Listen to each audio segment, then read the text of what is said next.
Knowledge without action is wastefulness, and action without knowledge is foolishness.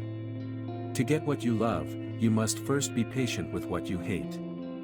Do not be a slave to others when Allah has created you free. The tongue is very small and light, but it can take you to the greatest heights and it can put you in the lowest depths.